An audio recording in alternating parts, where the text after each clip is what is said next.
Welcome to Trust the Code, the Alkebuleum podcast, exploring African digital sovereignty, identity, institutions, and the future of trust. Yeah, I'm really looking forward to unpacking the sources with you today. This is a massive topic. It really is. And to kick off this deep dive, I want to set the stage directly for you, our listener. When people hear sovereignty, they often think about borders, flags, and governments. But in the digital age, sovereignty also means something deeper. Mm. Who controls the systems that prove who you are, what you own, what you were owed, and what your institutions can verify? Right, exactly. And to really grasp the gravity of that, we have to start by talking about what we call trust infrastructure. Okay, trust infrastructure. Yeah, think of it as the invisible layer that makes modern economies actually function. If you live somewhere when this works seamlessly, you never think about it. Right, you just expect it to be there. Exactly. You don't wake up worrying about how the credit bureau is going to verify your mortgage payment or how the land registry secures your property title or even how the payment rails clear your morning coffee purchase. Right, it's like the electrical grid, right? You Yeah. only notice the plumbing when the lights go out or a pipe bursts. That's a perfect analogy. Those underlying mechanisms are basically how a society agrees on what is true.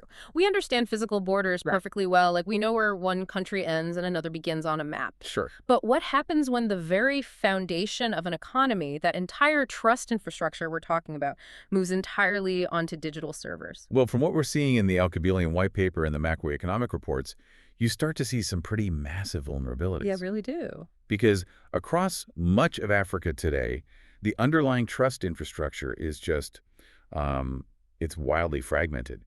In many regions, critical records are still entirely paper-based. Yeah, or if they are digitized, they sit in these isolated legacy databases that just do not talk to each other. And frankly, they're highly susceptible to manipulation. Right. And the data from our sources shows that these aren't just, abstract policy issues. They cause measurable physical friction. Oh, absolutely. When an economy can't reliably prove identity or ownership, you see a sharp rise in fraud, corruption, and most importantly, massive economic exclusion. Because the cost of doing business just skyrockets, right? Right. Every single transaction basically requires manual verification. Exactly. But that brings up a really crucial point. If the problem is a lack of digital infrastructure, the obvious question is, why not just plug into what's already out there? Right. Which is something I want to clarify for you listening right now. Hmm. Because if we are talking about digital sovereignty, are we just debating where the physical servers sit in a data center?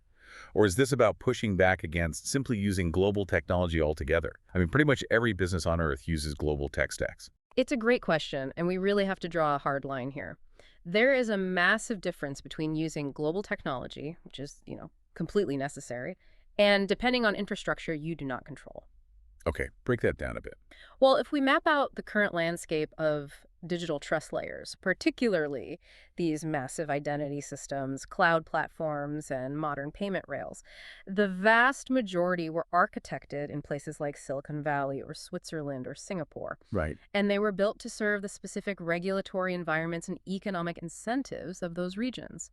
Then they are exported and marketed to the rest of the world basically as a finished product. It's essentially digital colonialism, or at least exporting their structural biases. Yeah. Kind of reminds me of, well, imagine building a massive new financial district for your city, but deciding to host the entire power grid and all the security systems on a private server farm owned by a foreign telecom company. Oh, wow. Yeah. Like, you might get the buildings up faster, but you don't actually own the city. That's a very real structural risk. Africa cannot build its digital future solely on foreign-controlled platforms, payment rails, cloud systems, and identity systems whose long-term interests might not align with the continent's needs. Because you're handing over the keys. Exactly. Think about the mechanics of it. If a foreign entity controls the central database where your citizens' identities are stored, or the payment rails where your continent's cross-border trade settles, you just don't have sovereignty. You are caught in a dependency trap. Right. You're entirely subject to their terms of service, their fee structures, and frankly, their geopolitical alignments. Right. If they flip a switch, your economy stalls. That paints a fairly stark picture of the current landscape. Yeah. But let's look at the alternative here. If relying entirely on foreign infrastructure is a dependency trap, does true sovereignty mean Africa has to cut itself off from the global digital economy? Building a walled garden and trying to reinvent the internet from scratch doesn't seem like a viable economic strategy either. It wouldn't be, and the Alkebuleum framework is very clear on this point. Digital sovereignty is not about rejecting the world. It is about making sure Africa enters the digital future with ownership, control, and verifiable trust. Right, it's about interoperability. It's a difference between renting space in someone else's closed ecosystem versus owning the foundation of your own house and choosing who you invite inside. That's spot on. If you're renting an apartment, the landlord can raise the rent, change the locks, or dictate what you can and can't do. But if you own the foundation, you can build whatever structure you want, and you build the doors to connect with the rest of the global neighborhood on your own terms. And the macroeconomic data makes that foundation absolutely critical right now. Let's look at the African Continental Free Trade Area, the AfCFTA, and the African Union's Agenda 2063. Oh yeah, the scale of that is just staggering. It is. We are looking at the coordination of a united economic zone encompassing 54 nations, 1.4 billion people, and a combined GDP of around $3.4 trillion. Try running a $3.4 trillion integrated cross-border economy on fragmented paper-based systems. Or foreign rails that extract a fee at every single border crossing. It's mathematically impossible to scale.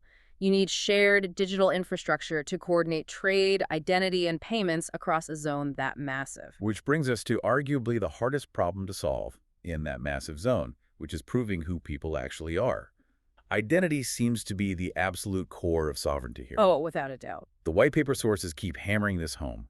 Without a trusted digital infrastructure for identity, everything else, trade, credit, property rights, it just breaks down. Because identity is the anchor for all economic participation. Take the examples we see in the research. A Ghanaian university graduate gets a job offer in Kenya, but the Kenyan employer has no native way to verify the paper degree. The friction of background checks takes weeks. Right, or a Nigerian entrepreneur who has a perfect 10-year business track record, but the moment they cross a border to open a second location, their credit history just resets to zero because the databases don't communicate. Exactly. Or, a Liberian farmer whose land title gets contested in court because the physical registry book was damaged, or worse, quietly altered. And those scenarios are exactly why Alkebuleum is being built, right? The documentation describes Alkebuleum as a Layer 1 public permissioned blockchain built specifically as a sovereign trust layer for Africa and the global diaspora. Yes. But let's demystify the jargon a bit for you, our listener. What does Layer 1 actually mean in practical terms? Layer 1 means it's the bedrock. It isn't an app built on top of someone else's system. It is the fundamental highway itself. And Alkebuleum is building the core protocols directly into this highway to solve those specific cross-border trust deficits we just talked about. Okay, so what's the first protocol? The first and most vital is the identity protocol. It relies on a cryptographic mechanism called zero-knowledge proofs. Okay, I love zero-knowledge cryptography because it sounds like magic, but it's really just brilliant math. Walk us through how this actually functions for a regular person. Practically speaking, zero-knowledge proofs allow you to prove a fact about yourself to a verifier without surrendering the underlying raw data. Right. Normally, if you need to prove you're over 18 to access a service, you have to hand over your entire passport or ID card. The verifier now has your home address, your exact birth date, your document number. Data they absolutely don't need. Exactly. And now it sits in a database waiting to be hacked. It's like handing a bouncer your entire wallet just to prove you're old enough to get into a venue. That is exactly what it is. With zero-knowledge cryptography on Alkebuleum, your digital wallet performs a mathematical calculation. It outputs a cryptographic proof, a unique string of code that guarantees to the verifier with absolute mathematical certainty that you meet the age requirement. But they never see the birth date. Never. They just see the mathematically verified yes. So you retain total sovereignty over your personal data, but the institution gets the verifiable trust it needs. That is incredible. Yeah. And it seamlessly sets up the second pillar, which is the institutional records protocol, taking that same cryptographic trust and applying it to real-world government records. Right. The source material highlights an anti-corruption pilot currently running in Liberia that uses this protocol. How does anchoring something like public procurement to a blockchain actually prevent corruption? Well, look at how procurement normally works. A government announces a massive infrastructure project. Bids come in, usually via paper or standard centralized databases. Bad actors can quietly alter timestamps, swap out bid documents, or change contract terms after the fact because they control the central database. But the Alkebuleum pilot changes the mechanics. Exactly. When a bid or a civic contract is submitted, its exact data and timestamp are cryptographically hashed, basically turned into a unique digital fingerprint and anchored to the Alkebuleum ledger. So even if someone hacks the local government database and tries to change a number from, say, 1 million to 10 million, the ledger exposes it immediately. The digital fingerprint of the new document won't match the original fingerprint permanently anchored on the blockchain. Yes. The transparency becomes mathematical rather than trust-based. You cannot retroactively alter history. And that same logic extends to the third core component, which is the credit protocol. Right, fixing that reset to zero problem. Exactly.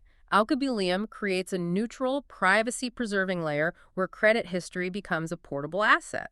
That Nigerian entrepreneur we talked about earlier, their verified repayment history is anchored to their sovereign digital identity. It travels with them across borders, verifiable by any lender in the network. Okay, wait, I have to stop you there and push back a little bit. Go for it. We're talking about central banks, government agencies, and major universities adopting a blockchain to secure land titles, credit histories, and government procurement data. I've studied these legacy institutions. They are notoriously slow, incredibly bureaucratic, and heavily regulated. When people hear public blockchain, they usually think of unregulated, anonymous crypto environments. How on earth do you get a massive bureaucratic central bank in Africa to trust, let alone adopt a public ledger for their most sensitive national data?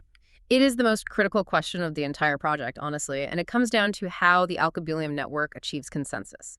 This is where it completely abandons the architecture of typical blockchains. Okay, how so? Most public blockchains, like Bitcoin or Ethereum, rely on anonymous actors holding capital to secure the network. If you have enough computing power or enough digital tokens, you can validate transactions. It's permissionless. Alkebuleum uses a completely different consensus mechanism called PORA. PRA. That's proof of reputation and authority, right? Correct. Proof of reputation and authority. So we are removing the anonymous capital aspect entirely. Right. How does that change the mechanics of validation? Who is actually running this network? So on Alkebuleum, the ledger itself is public, meaning any citizen or auditor can verify the proofs, but the validation of the network is permissioned. The validator set isn't made up of random anonymous miners. It is composed exclusively of reputable, heavily regulated institutions. Give me some examples. We are talking about central banks, major commercial banks, universities, telecommunications companies, government regulators, and diaspora institutions. Okay, let's look at the mechanics of that because that is a massive shift. How does a university physically validate a block on a blockchain? It's not, academics sitting in a room stamping digital papers. Right, I hope not. The university's IT department, or the central bank's technical infrastructure team, runs a dedicated piece of hardware, a node. This node runs the Alkebuleum core software. When a new batch of transactions comes in, say a series of land title updates, these institutional nodes use their known, vetted digital signatures to mathematically verify the rules were followed before permanently writing the block to the chain. Oh, wow. Here is why that matters so much from a risk perspective.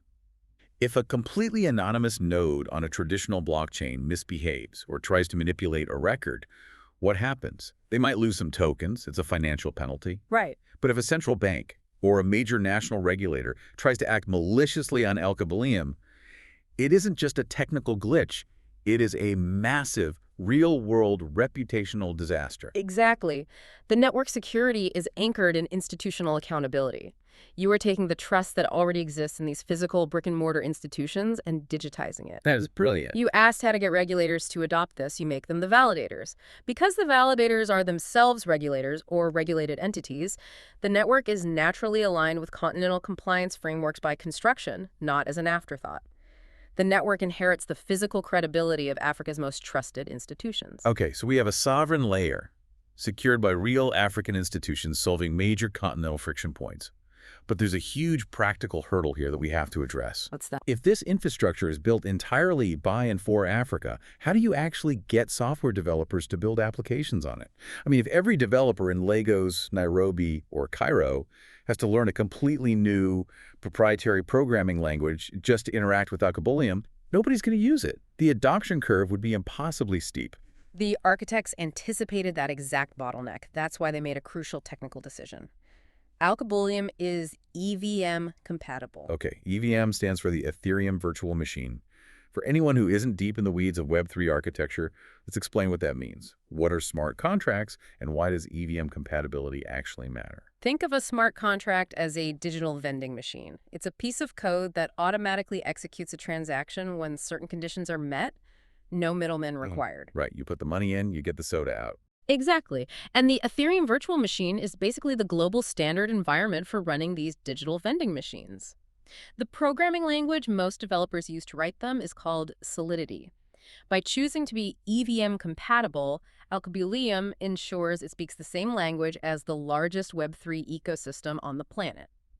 The white paper uses a really striking analogy for this, actually.